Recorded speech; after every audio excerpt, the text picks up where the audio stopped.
This is episode 168. Are you looking for a new source of traffic to your content? There's a new Google content feature that not too many people know about that's called Google Web Stories. I'll tell you my thoughts about it and what the possibilities are with this new platform. And I'll show you how you can create web stories in 5 simple steps. So let's get started.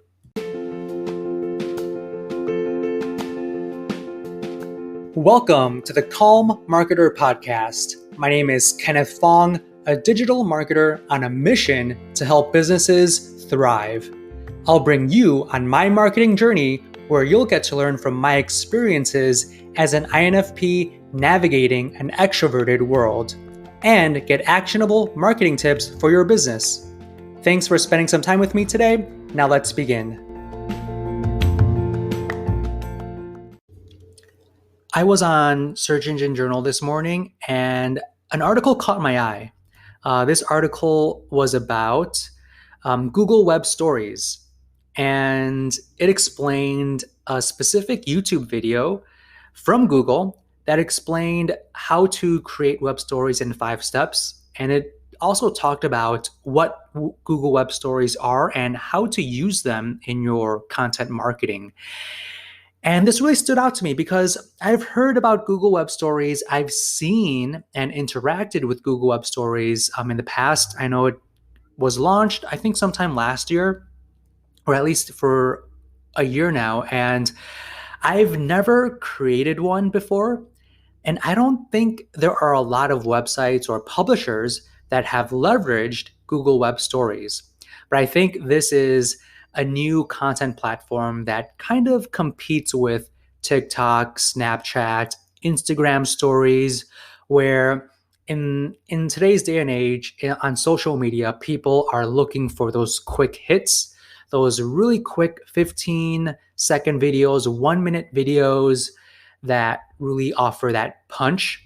And people are not really engaging in those long form articles, depending on where you currently are during the day. But I feel like Google wants to really take some type of market share from the audiences that want those quick hits of content.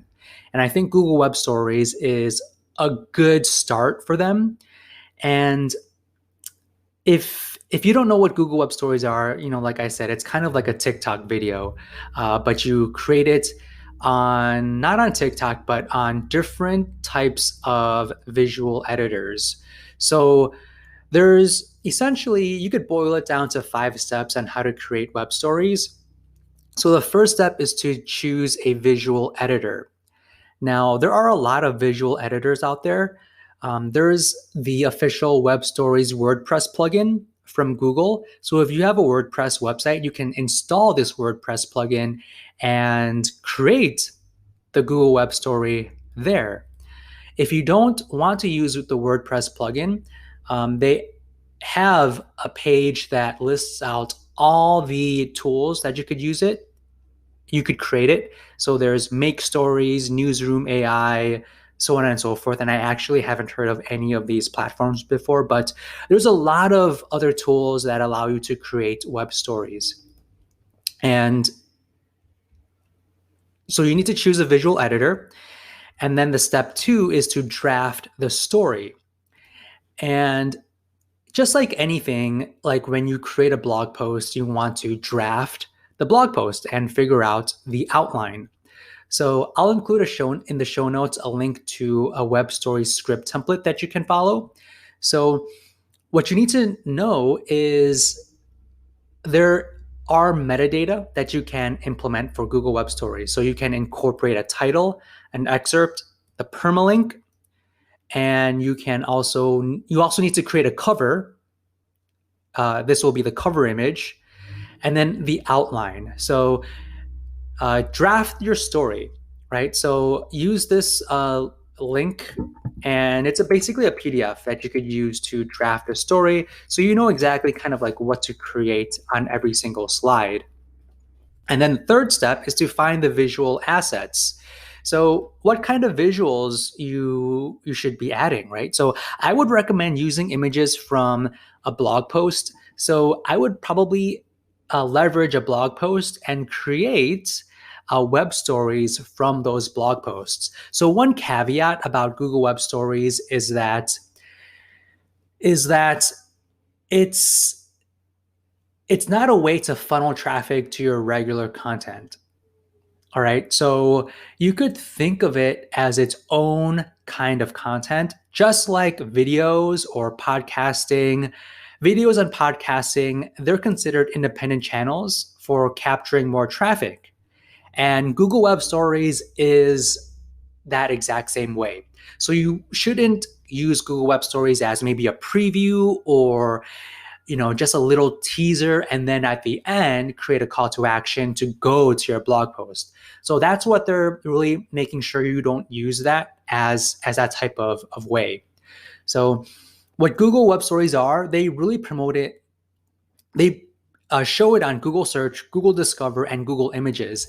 I haven't seen Google Web Stories on Google Search personally or Google Images, but I have seen it on Google Discover, right? So Google Discover is found for if you have an Android, on I guess the first screen, there is the Google Discover, and if you also have the Google app, when you open up your Google app, you see the Google Discover feed, and that's where I have been interacting with web stories. But again, you shouldn't use these as teasers or ways to only drive traffic to your main content. They should live independently, right? But regardless, I think you can create web stories that are mini children of your blog posts. And you could use the images in your blog post to find the visual assets, or you could, find them online or on Shutterstock, so on and so forth. You could even incorporate video in your Google Web Stories too. And the link to the YouTube video explaining how to add video will be added in the show notes as well. All right. So fourth step, once you drafted your story and found the visual assets, now you need to create your web story. So Google, they recommend using the pre-made templates that are in the visual editors. So the visual editors will have different templates that you can use. And from what I have seen, there's a lot of different templates that you can use, and each template editor has their own. And the WordPress one actually is pretty nice and very eye-catchy. So I wouldn't have to worry about, do I have the design skills to create my own web story from scratch? You don't need to worry about that. You could use the templates. And then once you actually build the web story in the visual editor, the last and final step is to publish it. So according to them, you just need to hit publish on the visual editor. And once you hit publish, it will be available on Google Search, on Google Images, and Google Discover. And that's basically it. There's no real you don't necessarily have to embed it on a web page on your site, but you actually can embed it.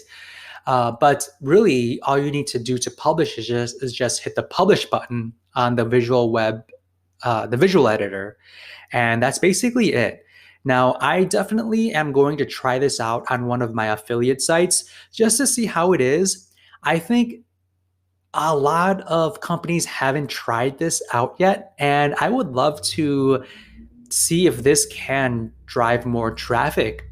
And in terms of, again, they said not to use this to drive traffic to another piece of content. So you could use this to capture people's attention and keep your brand top of mind, regardless of what situation people are in. So Google Web Stories are good for people, when they are, on the train, or they are, just bored at home, wanting to, go through some videos. Just think of people on TikTok, the situations where people are on TikTok. That's where your Google Web Story can fit in.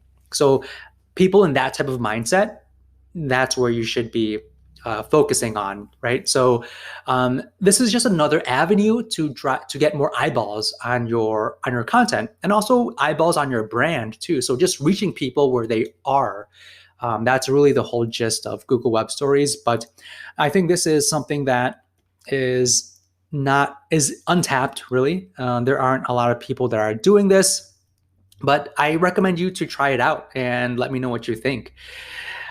So if you are enjoying this type of content, if you're enjoying this podcast, please leave me a review at ratethispodcast.com/the calm marketer. That's ratethispodcast.com/the calm marketer. And with that said, I will speak to you on the next one.